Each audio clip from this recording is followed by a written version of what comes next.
Pelo menos 115 pessoas perderam suas vidas no que se tornou o mais fatal incêndio florestal no Havaí nos últimos 100 anos. O desastre, que tomou a região de Lahaina, na ilha de Maui, teve início no dia 8 de agosto e já é considerado o terceiro mais mortal do século XXI no mundo todo.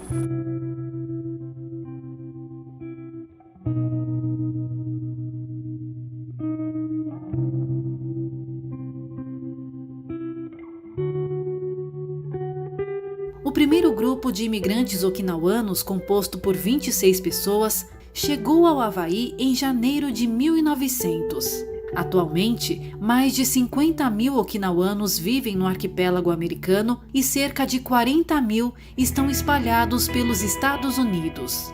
Esses imigrantes foram contratados como trabalhadores para as plantações de açúcar, com a esperança de juntar dinheiro e voltar para casa, mas acabaram criando raízes e construindo suas famílias por lá, o que acabou contribuindo para a herança multicultural do estado americano. Apesar do grande número de descendentes okinawanos no Havaí, a comunidade vive nas cidades de Wailuku e Kahului e, por isso, não foi afetada pelo incêndio ocorrido no início de agosto. Not too much of the Okinawan community live in Lahaina. Lahaina is more of a tourist area, so general population of Maui, they live far away on the other side of the island. So a lot of our members in Hawaii, they were okay, thank God.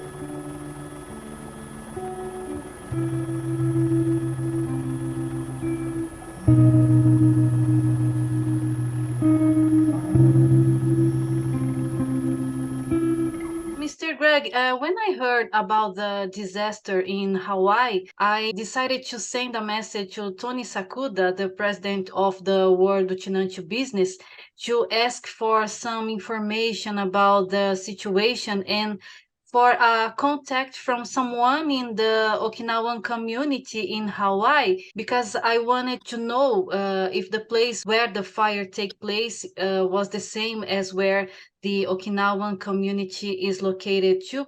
And then I was searching for more information and I saw a post on Instagram asking for help and donation to the affected people from Lahaina. So that's why Tony Sakuda sent me your contact, and I'm here talking to you to understand better what's the situation in Maui right now. So first of all, can you explain where is the location the fire take place? Sure. So the fire took place on Maui, and Maui is about 120 miles away from Honolulu. Maui is the second or third biggest island after the Big Island, and Lahaina is located on the southeast shore of Maui. Most of the general population on Maui live on the northeastern shore in a town called Wailuku and Kahului. So that's where most of the people on Maui live. Lahaina is it's a smaller town, but it's where most of the tourists, when they visit Maui, most of the tourists go to Lahaina and Ka'anapali, Kapalua, which is all on the southwest shore of Maui. And that's where, on all the islands, we call that the leeward coast. Those areas on the Hawaiian Islands, on each island, the leeward coast is the drier areas of the island, and so it's not uncommon that they get brush fires, but this one that happened in Lahaina started off as a brush fire, but then because we had strong winds that day, there was a hurricane that was traveling south of Hawaii, which complicated the fire department to put the fire out because the winds were helping blow the flames to spread the fire. And so the fire, it was very fast. In 1 hour, it traveled over a mile, and 80% of Lahaina was destroyed by the fire. But like I said, not too much of the Okinawan community live in Lahaina. Lahaina is more of a tourist area. General population of Maui, they live far away on the other side of the island. So a lot of our members in Hawaii, they were okay, thank God.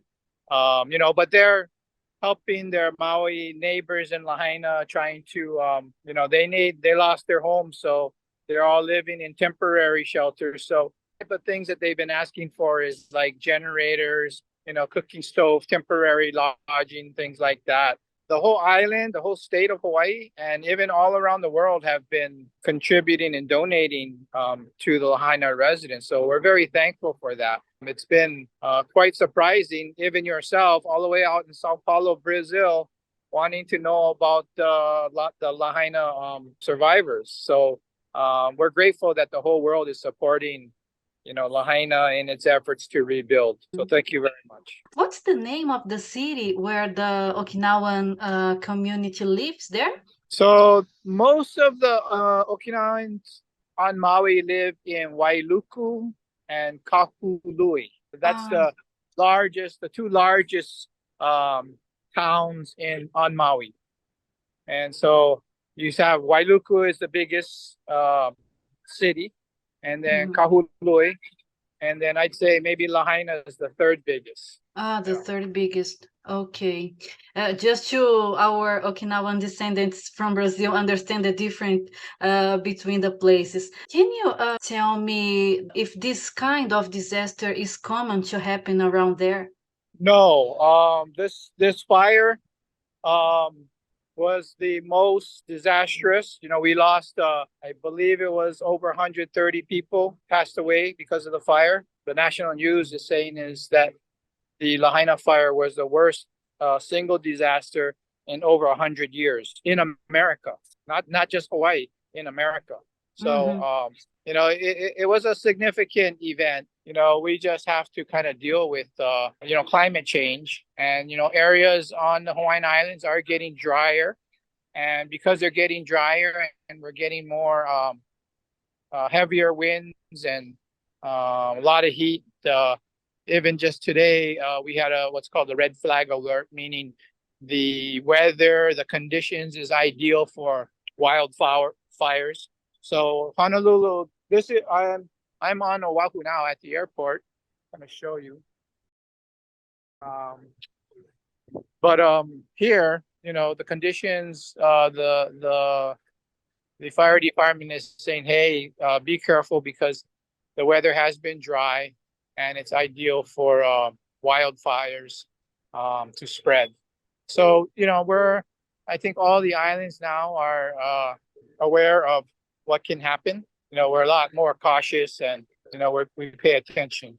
So what are the real necessities from the families affected now? What do they need now? I think what I've heard is that they need supplies because they are living in temporary structures. So things like gas stoves and like camping things, electrical generators. They've gotten a lot of clothes and food and things like that. It's just been a tremendous effort from everyone around the state and the world sending supplies to Lahaina. From what I hear now is that they're kind of looking for things that help them live in their temporary housing. And in how much time do you believe the community can rebuild their lives and restore their businesses? Oh, yeah, that's going to take some time because everything was destroyed. There's really nothing left. I would think it's going to take several years to get back to normal. And Tony Sakuda said that the Hawaii Community Foundation is the organization which is working for the campaign to collect donations for the families affected by the fire. So can you tell me more about this organization and what kind of activities they do? Hawaii Community Foundation, I think, is one of the is able to get the funds working the quickest because they work with a lot of different nonprofits around Maui and in Hawaii. Hawaii Community Foundation is also the largest charitable organization in our state, and so they have infrastructure to get funding or supplies out very quickly because they do work with other nonprofit organization. Okay, so I think that's it. I would like to thank you so much for your time to clarify the situation in Hawaii for the Japanese and Okinawan community here in Brazil. So, would you like to send a final message to our community here in Brazil? Yeah, so like I said before, we're very grateful that people from all around the world are concerned with what's going on in Hawaii, especially Lahaina. We wanted to, send our mahalos, which is thank you in Hawaiian. So yeah, thank you for supporting, our neighbors on Maui.